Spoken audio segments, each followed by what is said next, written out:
everybody, welcome back to the channel. I know I have been uploading recently, as I have recently been sick and lost my voice, but my voice is back now and now I can record for y'all. Anyway, enough about me. In today's video, we'll be exploring part 2 of the cars of dictators, and today's dictator we're going to be focusing on is, drumroll please, Joseph Stalin. Anyway, let's get into the video. In today's video, we're going to be taking a deep dive into the ZIS-110 and its armored sibling, the ZIS-115. The cars famously used by Joseph Stalin during his reign over the Soviet Union. These vehicles were not just only modes of transportation, they were symbols of Soviet power, engineering, and a critical part of Stalin's persona. Let's explore the fascinating details behind these iconic Soviet cars and how they came to represent a dark chapter in the automotive world and history. The ZIS-110, produced by Zavod Imeni Stalinya Factory, was introduced in 1946 as Stalin's official state limousine. Modeled after the American Packard Super 8, it was designed to show that the Soviet Union could create a luxury car to rival the West. It was large, imposing, and carried an aura of power, like the man who rode in it. The ZIS-110 quickly became the car of choice for high-ranking Soviet officials, and its armored variant, the ZIS-115, became Stalin's personal fortress on wheels. The exterior design of the ZIS-110 was unmistakable, with its massive chrome grille and dual fender mounted headlights and sleek curves. This car was made to look as stately and authoritative as possible. Each inch of the ZIS screamed luxury and dominance. Its length, wide stance, and bold front made it the centerpiece of the Soviet motorcades, sending a clear message the Soviet Union could match the finest in the world. And it wasn't just for show. These cars were built to withstand the rough, uneven roads of the USSR. Under the hood of this beast was a 6-liter straight-8 engine producing 140 horsepower. It wasn't the fastest vehicle of its time, but it wasn't built for speed. It was built for smooth, reliable performance over long distances, with a top speed around 87 miles per hour. The ZIS's engine provided enough torque to smoothly accelerate this heavy vehicle, especially given the size and potential addition of armor in the ZIS-115. A 3-speed manual transmission ensured durability, allowing the car to easily handle Soviet roads of the time. The armored version of the ZIS, the 115, was Stalin's personal car, one of the most secure vehicles of its time. The ZIS-115 was fitted with bulletproof glass, reinforced body panels, and capable of withstanding bullets and small explosives. Stalin, always wary of assassination attempts, traveled frequently in this armored limousine. The extra armor added significant weight to the car, which affected performance, but the trade-off was well worth it for Stalin's safety. The bulletproof glass was several inches thick, and the car's entire body was reinforced with steel plating. It even had armored undercarriage to protect the landmines and other explosive devices that he would sure encounter on the road. Though this additional armor slowed the car's top speed and reduced the fuel efficiency, security was the paramount for the Soviet dictator.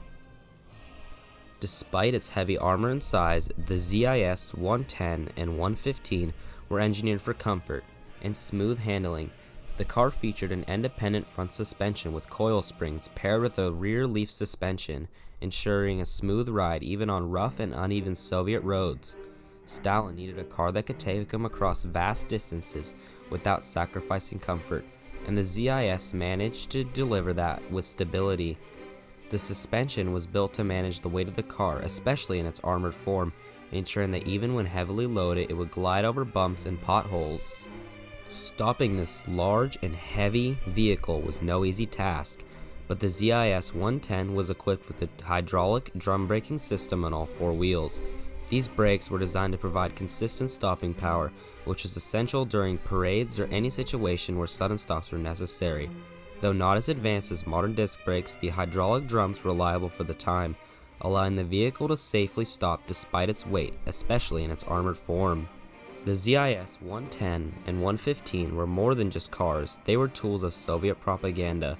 Their size, design, and power projected an image of strength and technological processes.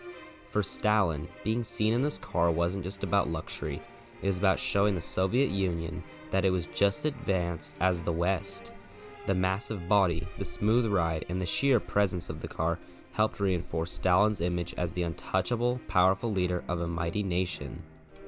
The ZIS 110 and 115 were symbols of Stalin's power and the Soviet Union's desire to match Western luxury and technology. These vehicles, built with comfort, safety, and prestige in mind, reflected the ambitions of a regime and its leader. Through much of the world focused on the grandeur of American and European cars, the Soviet Union had to take luxury in its own hands, and statecraft, embodied with the ZIS. But wait, we're not done with the cars of dictators, as this video would be too short alone just to feature Stalin's car. We're also going to be featuring Mao Zedong's car in this. A 2-for-1 special, you might say. Anyway, let's get into Mao Zedong's car. The Hongqi CA770, known as the Red Flag. This iconic vehicle was China's answer to luxury cars from the West. Made exclusively for Mao and other top leaders, the Hongqi CA770 wasn't just a car, it was a powerful political statement, showing China's growing ambition and national pride. Join us as we explore the history, design, and engineering of this unique Chinese limousine. The Hongqi 770, meaning Red Flag, was introduced in the 1960s as China's first domestically produced luxury car, created specifically for the chairman Mao Zedong and other high-ranking officials.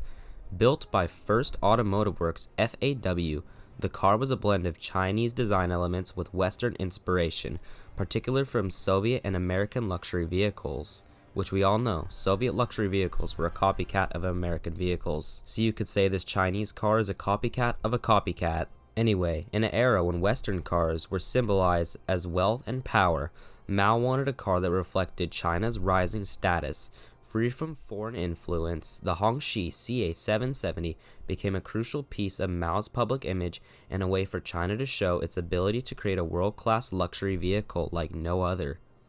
The Hongqi 770 was an imposing sight. The front end featured a massive chrome grille framed by 2 iconic red flag emblems symbolizing the Communist Party and the national pride. The design emphasized Chinese culture with a bold, stately appearance that echoed the power of a state. Long and sleek, the Hongqi was about 6 meters in length, or 19.7 feet for us burger-eating Americans, giving it a grand presence on the road. It also had distinctive hood ornaments and red flags mounted at the front, highlighting its official status. This vehicle was inspired by American luxury cars of the era like the Lincoln Continental or Chrysler series. Under the hood of this beast was a 5.6-liter V8 capable of producing around 225 horsepower. While not designed for speed, this engine was more than adequate to power this heavy limousine at a steady pace. The car's top speed was roughly 99 miles per hour, which was respectable given its weight and size. The engine was paired with a 3-speed auto to provide a smooth and reliable ride, crucial for transporting high-ranking officials on long trips. The Hongqi wasn't about speed or performance, it was about style and comfort and the ability to convey officials safely across vast distances. The 770 wasn't heavily armored like some Western or Soviet leader vehicles, but certain versions were modified to offer additional protection. Given the sheer size and solid build of the 770, it provided a level of safety suitable for high-ranking officials. However, later variants included reinforced windows and extra padding to protect against potential threats, though it wasn't specifically built as an armored car. Unlike Stalin's ZIS 115 or Hitler's Mercedes 770, Mao's car was less focused on heavy armor and more on providing a symbol of modern Chinese craftsmanship and state elegance. Inside the car was luxuriously appointed plush seating, high-quality wood paneling, and rich fabrics. Unlike the earlier Soviet-inspired designs, the Hongqi focused on comfort and elegance, allowing Mao and other leaders to travel in peace unbothered by the road beneath their feet. As per every vehicle in this era, stopping it were 4-wheel drums. What more can you say? They stopped the car, and they did the job. The Hongqi CA770 was far more than just a vehicle. It was a symbol of Chinese ambition and the Communist Party's values. At a time when the West dominated luxury automotive markets, the Hongqi stood as a declaration that China, too, could provide a car of luxury and status. It became a powerful image in Chinese propaganda, with Mao and other officials frequently seen in this car, making it synonymous with the government's authority. The Hongqi CA770, with its grand design, unique symbolism, and practical comfort, remains an iconic symbol of Chinese history and ambition. Mao's car was not only a product of engineering, but also a statement of China's growing influence, as it marked the beginning of China's automotive journey and showed the world that the nation could make its own luxury vehicle with pride and purpose. Anyway, thank you for joining us on this deep dive on the Hongqi CA770 and the ZAS 110 and 115. If you enjoyed learning about these historical vehicles, don't forget to like, share, and subscribe for more content on iconic cars that shaped history. Leave a comment if you want to see more, and we'll see you in the next one.